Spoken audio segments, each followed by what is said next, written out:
Okay, Doctor. This budget is based on an oil price benchmark of $38.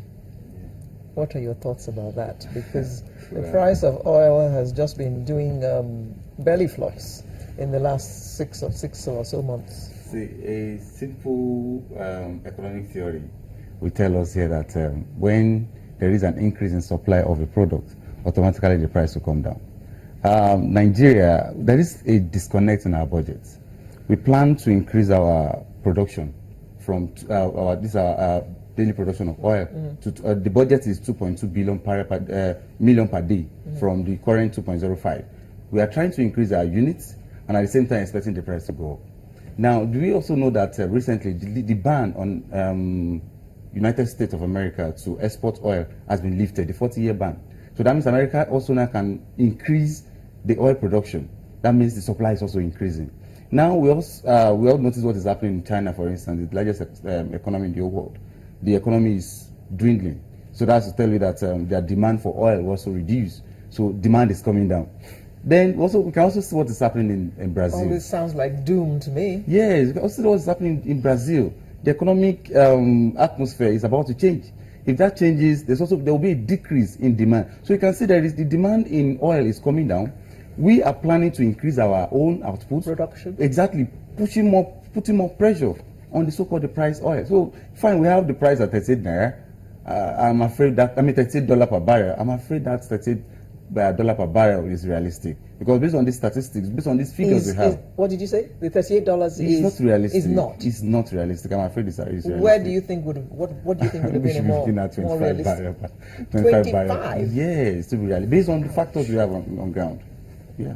Because it's just a simple economic theory. When demand of a product increases, and in this instance we're having the two working at the same time.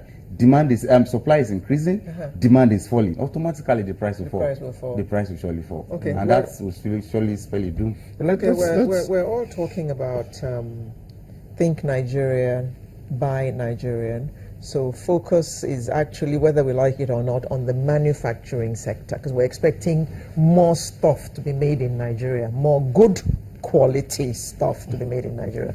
You are in the manufacturing sector. How do you think that this budget is going to affect that sector? I think the budget, to me, is going to affect us positively. I'm one that have been driving for that budget to have been passed as early as possible, because of the capital content in it, the capex we have. Now, the capex is double what we've ever had before, and when you have capital expenditure, you're having a tendency for production to happen to feed that capital expenditure. Part of it, a lot of it is on works and housing. Now, steel is being produced in Nigeria, steel rods, twisted rods. Now, you cannot build a house without steel. It's not possible. So now the tendency that you're going to have increased steel production to actually meet up demand levels for those projects would also be there. So it will guarantee production, which would in turn guarantee expansion. Now, the advantage of some of this, apart from steel, you have the cement manufacturers, you also have the cable manufacturers also. You can't also build a house without cables. Well, you can't also build a house without cables, that's a fact. So for us, we see a very big positive that the increased capital expenditure, especially on infrastructure, on housing, on transport, will see a general increase in manufacturing locally. Now, we already have started seeing that. Now, it's just a matter of the implementation time of the budget. It's the timing. Because as much as it is, if a budget is delayed, it also hampers growth. What I mean, especially in manufacturing, because based on information that you see from that proposal, most manufacturers or most businesses start making projections against it. This is what I see as an impact to my business. Now, because you don't wait for it to happen, and the demand comes, then you start rushing to buy machinery or expand your business. You project, for every business person, they project on certain information and data that they see to actually make business decisions. So they will have made some certain business commitments on expansion. Now, the budget delays, then you start having problems. Now, once it starts getting implemented, and then you start taking advantage, because you know that those demand levels will come into your business. And that, I think, is positive for us.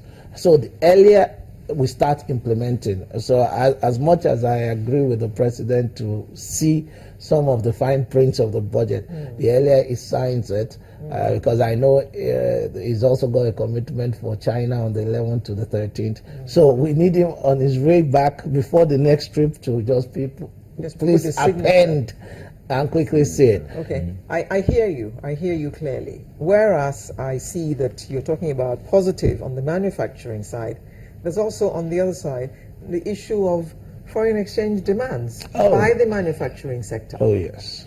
So, I mean, how does that fit into the picture? That's the only sad part I think we have in this whole budgetary, because as much as we're talking budget, it is only as effective as we can guarantee we can supply. Now, a particular aspect of the government policy, which is centered also on this budget, is to improve and increase real sector participation in Nigeria, increase local content, increase the Nigerianness of our budget. Now, but you're having a problem when I cannot source dollar today. I have a good example of a manufacturer who got money from the assistance of Bank of Industry. They're helping. You meet so many manufacturers because as manufacturers, we all have an association and we meet each other quite often. And you're having a situation with someone that's taking 600 million from Bank of Industry for machinery and for expansion of his own business, which is also projecting certain things will happen locally. Now, if I tell you for 3 months he hasn't got $1 to convert this 600 million, and he's paying BOI interest on a monthly basis. Now, on the 3rd month, do you know what this man said? He said, please, BOI, come and take your money back. Because I cannot continue to pay interest to you for a project that is not going to take off if we don't import this machinery. We need the government to make it work. We understand there are constraints, but if the focus is real sector, you have to actually bite the bullet. So if I have a problem somewhere else, but I know the solution on the long term, bite the bullet on the basis that it's going to hurt. It's going to hurt all of us, including myself and everybody here. But the others, well, we'll see growth later on. So this guy that has borrowed money for machinery, you need to guarantee he gets the money for the machinery. Then 2, he gets the money for the raw materials he needs. Then we will guarantee that this budget works. Otherwise, what will happen is that this fantastic capital budget becomes import budget also. And it will in turn be another strain on the importation, because you then have that capex FX issue again. Because if this guy cannot get 600 million, you can imagine 1.8 trillion coming into the system, and you need about maybe even 1 trillion of that of raw material or products. Doctor, the picture he's painted a picture around the manufacturers and what they go through in terms of forex. But this document, do you think it's a good enough signal to those willing to invest in the country? Well, especially the foreign investors.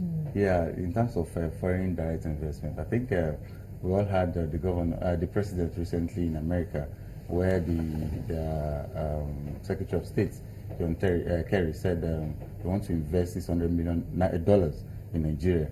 Fine, we need the foreign direct investments to come into the economy, but the issue we have is our consumption pattern.